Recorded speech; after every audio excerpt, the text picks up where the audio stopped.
Babaeng bata. Ano man ang iyong pagkatao, ikaw at si Moore ay ikinasal, kaya't habang buhay ka ng kanya.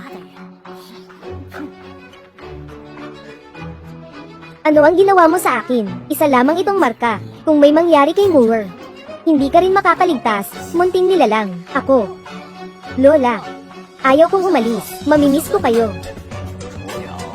Kailangan mong matutong lumipad mag-isa, hindi namin kayang samahan ka habang buhay, may paparating na panganib. Wala ka rito. Wala na tayong ibang alalahanin. Pasensya na. Ako'y naging mahina. Lumabas ka na.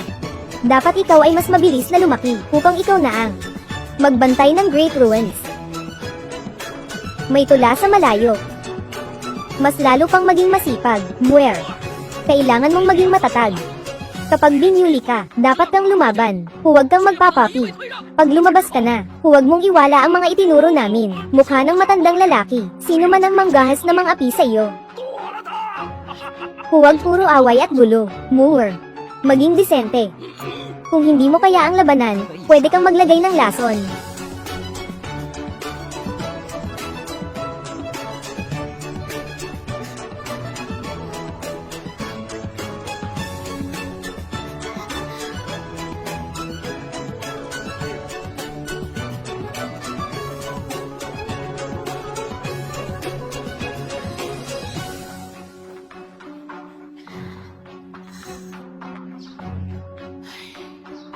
Huwag kang mag-alala. Magiging maayos ako, markang paywa, markang paywa, markang paywa.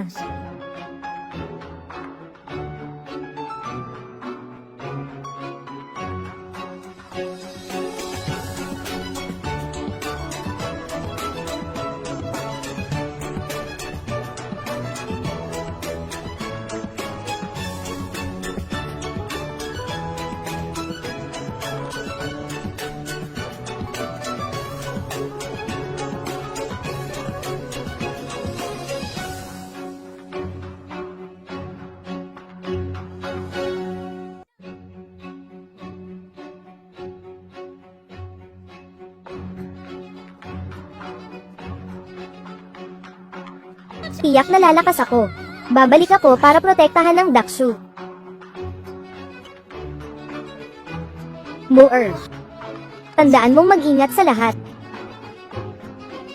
Ingat ka, Moore.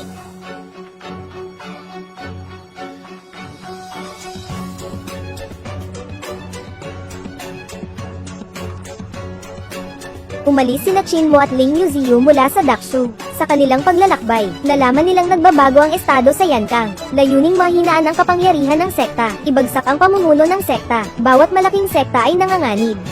Sa huli, sila'y nag-alsa, nagrebelde laban sa imperial na kapangyarihan. Sinakop ang mga kuta at lupain. Ang mga tao'y nagdusa.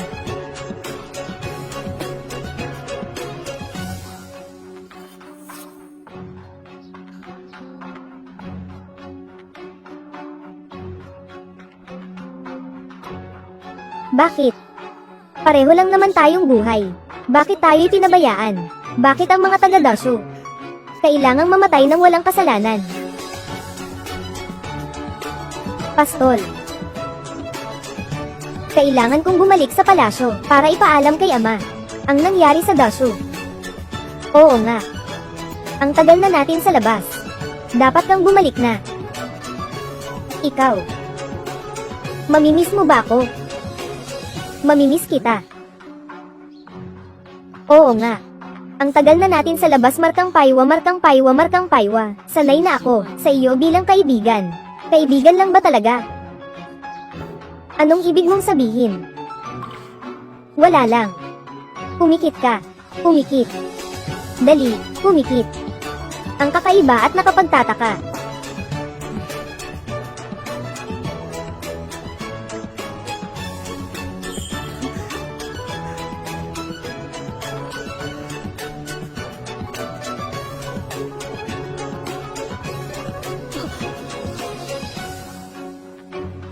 Hanggal. Ang tanging makalulutas ng tuluyan sa usapin ng dakilang guho ay ang kasalukuyang emperador. Kung nais mong makita ang ama ng hari, kailangan mong pumasok sa Imperial Academy.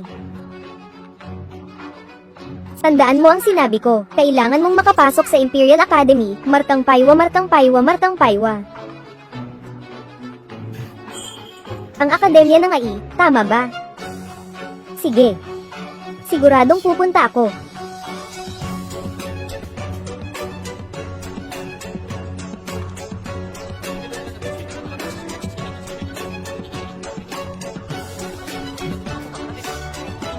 Noong nakaraan sa loob ng mga guho, ginamit ang tunog ng immortal at demonyo upang sirain ang balakid. Ang mga tunog ng Confucianismo at Taoismo na ito, maaari kayang may epekto rin.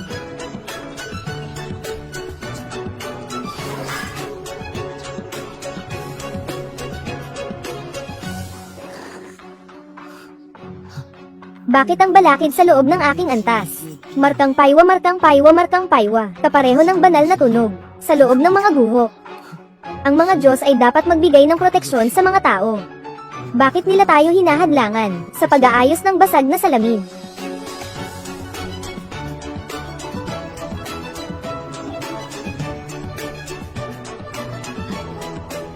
Pagsusulit ng Imperial Academy, handang magsimula.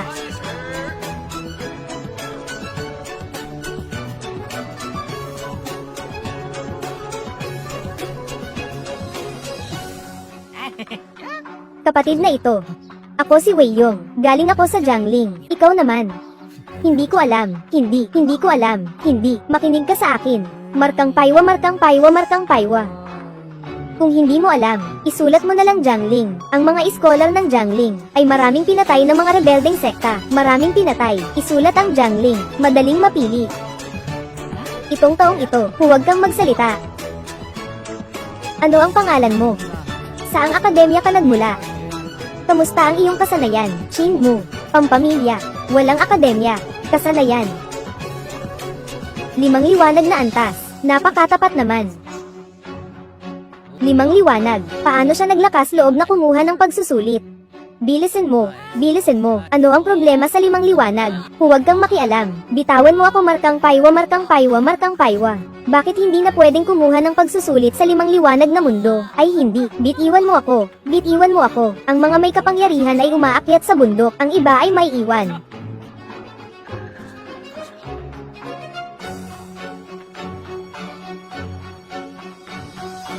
Aalis ako. Ang taas naman ng bundok na ito, itong bangin markang paywa, markang paywa, markang paywa, walang hagdanan. Alinman lumipad pataas, o tumakbo pataas, o gumapang pataas. Hindi makaakyat. Bumalik na lang sa bahay. Hindi ba simple lang?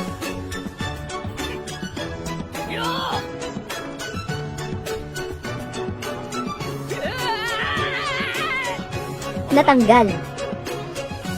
Ang pader ng bundok na ito ay madulas pala. Subukan ko rin.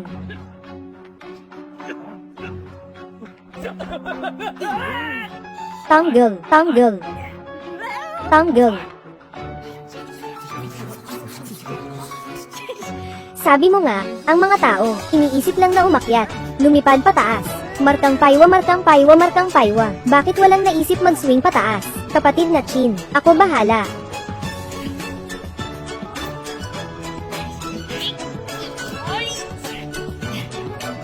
Kapatid na Chin, sumwing ka rin pataas.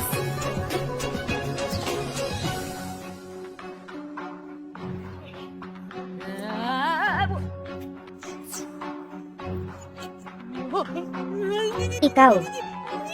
Hindi kailangang mahirapan.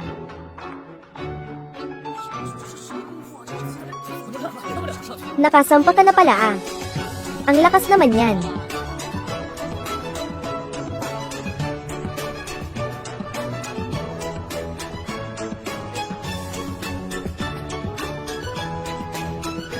Mga kalahok mula sa iba't ibang lugar.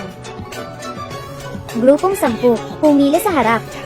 Gamitin ang pinakamalakas niyong kakayahan, atakihin ang ilusyon ng estatwa ng Diyos. Ang ilusyon ng estatwa ay lalaban din sa inyo. Isa lang ang matitira.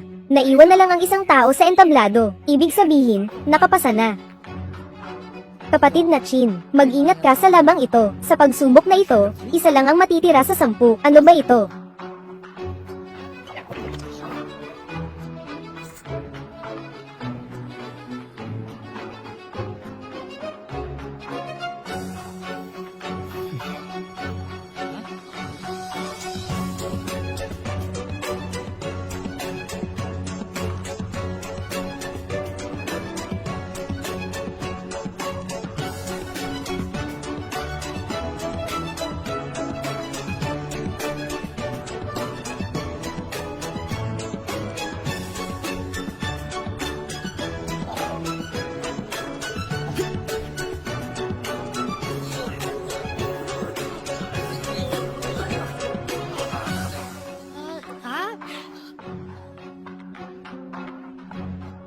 Kamusta? Pasado na ba tayo sa ganito? Tama. Nakapasa na. Desperado. Walang hiya. Mapanlin lang.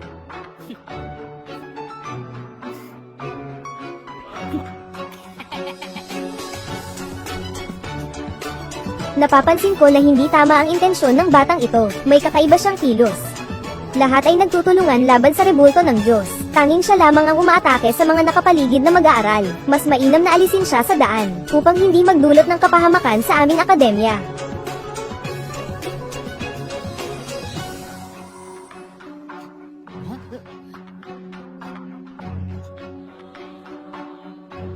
Mataba.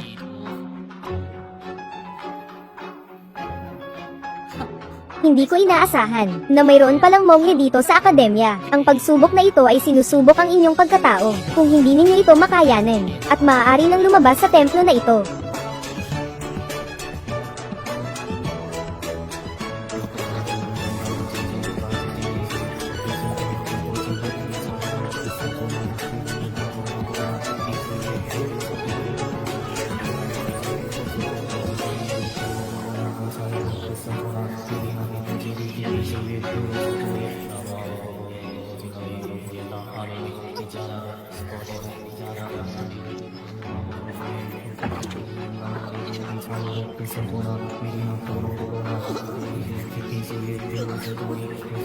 Demonyong tunog. Ang tunog ng Confucianismo at Taoismo ay kayang bumuwag ng pader. Hindi ko alam kung maaari rin ba ng Buddhist ang tunog.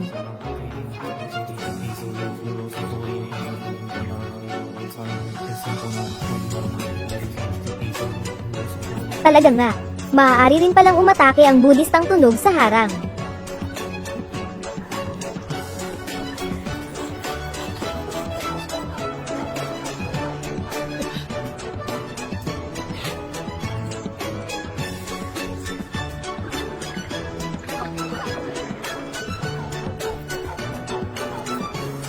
Hindi pa sapat.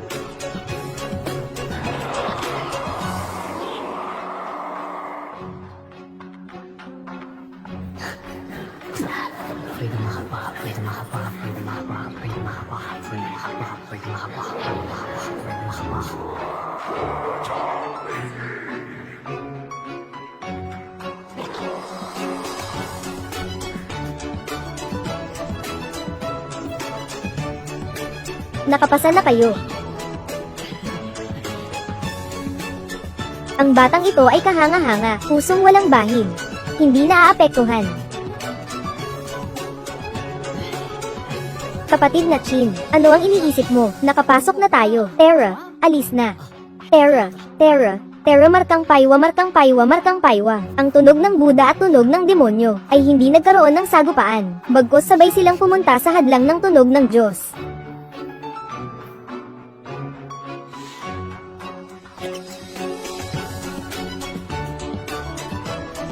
Pagkatapos ng 3 pagsubok, 14 na tao na lang ang natira. Laban, kasamaan.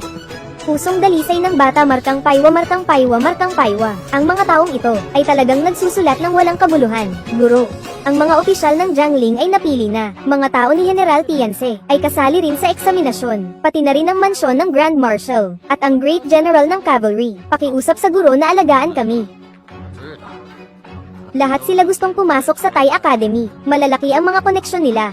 Mukhang kailangang tanggalin ang ilan. Walang koneksyon. 10 slot. Kakaunti na lang ang natitira markang paywa markang paywa markang paywa. Sa mga nakaraang hamon, ang sinusubok ay ang inyong pangunahing kasanayan, kakayahan at pagkatao.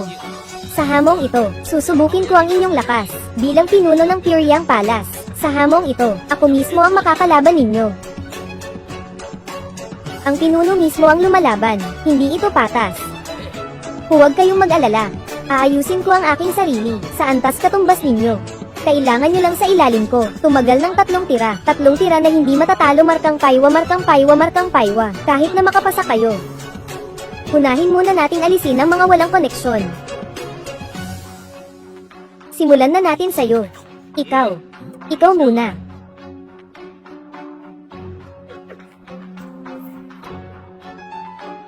Sa mga scabbard na ito, may itinatagong 36 na espada. Gamitin ninyo sa gusto ninyo.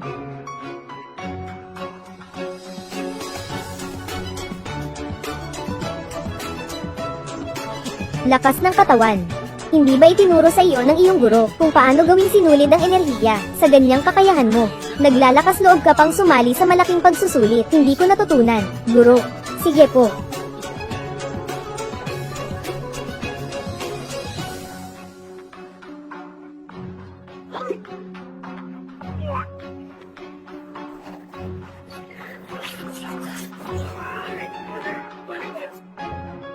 Ay naku.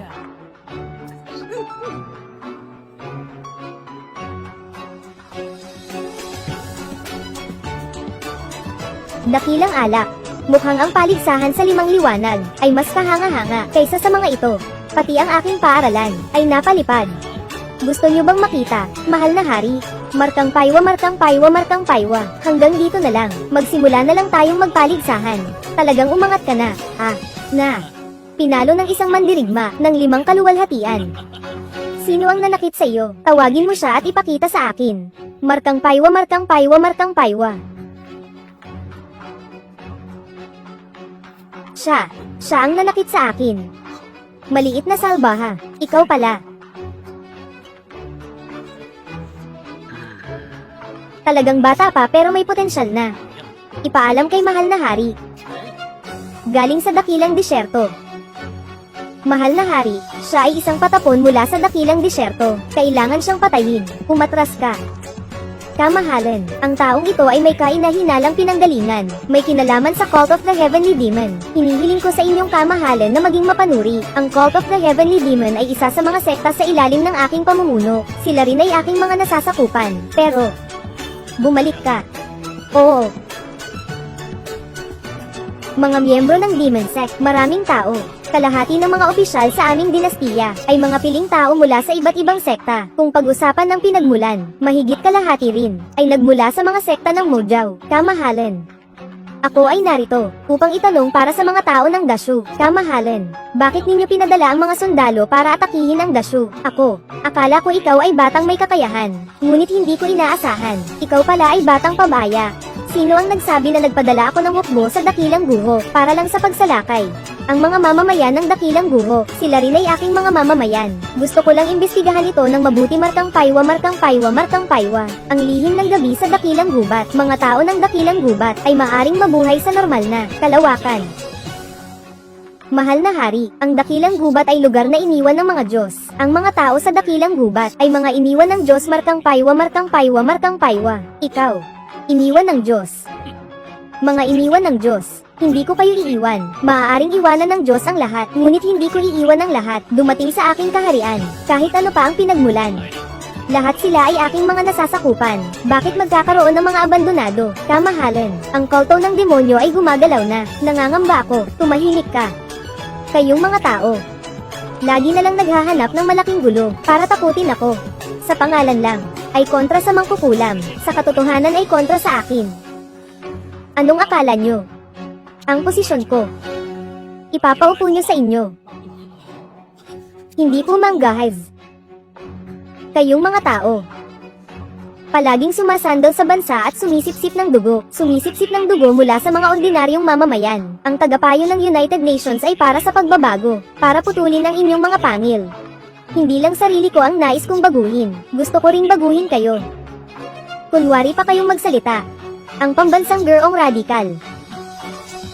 Ang mga ginagawa ng pambansang guro ay lahat kagustuhan ko. Kung kayo'y kontra sa pambansang guro, ibig sabihin kontra din kayo sa akin.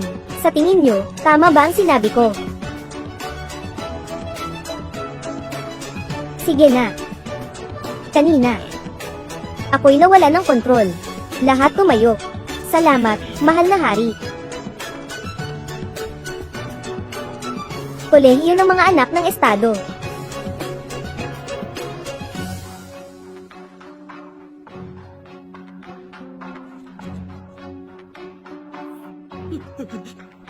Karapat-dapat akong mamatay. Talagang dapat kang mamatay. Bilang tagapamahala ng kolehiyo ng mga anak ng estado, ikaw ang responsable sa pag-recruit ng mga matatalinong tao sa buong bansa. Pero ikaw, Ikaw ay nag-abuso ng kapangyarihan. Niyanig ang pundasyon ng bansa. Ngayon ay tatanggalin kita sa iyong posisyon. Ako.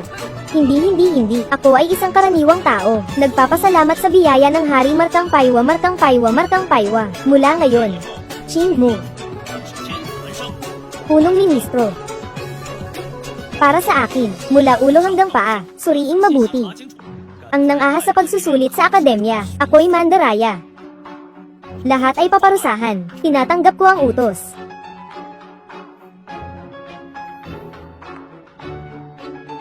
Umalis. Seryosong turuan siya. Bugbugin mo siya. Pagkatapos ay palayasin. Ang kapatid na ito, narinig ko, may dumating na isang inabandona mula sa malaking lungsod. Alam mo ba kung saan siya nakatira? Maari ko bang itanong sa inyo, mga kapatid, bakit ninyo hinahanap ang inabandona na iyon? Inabandona. Dapat gawin niya ang mga gawain ng isang alipin. Ang utos ng hari ay para sa mga inabandona. Maging isang scholar sa akademya ko. Halatang gusto nila tayong ipahiya. Kailangan natin siyang paalisin sa akademya ng pusa. Ah, kaya pala. Kilala ko yang taong itinakwil. Nakatira lang sa malapit. Bakit hindi? Dadalhin ko kayo. Terra. Ang tatay ko ay nagmimina sa bundok ng Hugis Tigre. Bawat taon ay itinatapon ang daan-daang bangkay ng mga tinanggihan. Walang halaga ang buhay ng mga tinanggihan. Bibili na lang ulit kapag namatay. Hindi kailangan ng maraming pera. Nakikita ko, gusto ng hari na samantalahin ang pagkakataon para disiplinahin ang mga ministro. Kaya pinayagan niyang makapasok ang abandonadong tao sa akademyang Tai. Ngunit hindi lubos na naisip ng hari ang pagpapabili sa amin na mga iskolar. Mga kapatid na lalaki. Nakatira siya dito. Terra. Mga kapatid na lalaki. Gusto ko lang magtanong. Sa Thai Academy, pwede bang pumatay ng tao? Ito ay masyadong akademiko. Pwede ba tayong pumatay? Kapatid, kailangan nating disiplinahin ang isang tinalikuran. Palalayasin lang natin siya sa akademya. Kung papatayin natin siya, tayong lahat ay paaalisin. Bugbugin na lang natin ng husto. Kung di magpapansin ang Guzigen, hindi ako tatutol na. Hindi niya makita ang araw bukas. Tama. Ang kabisera talaga ay puno ng gulo. Hindi tulad sa aming dasyo, pwedeng pumatay ng 11. Walang pakialam ang mga tao. Hindi tama, siya ang itinakwil.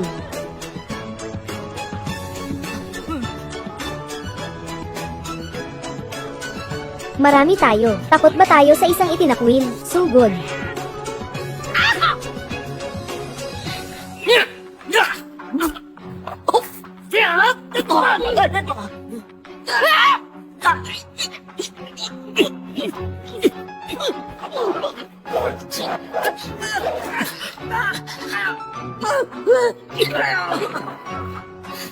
Walang talo sa kabisera.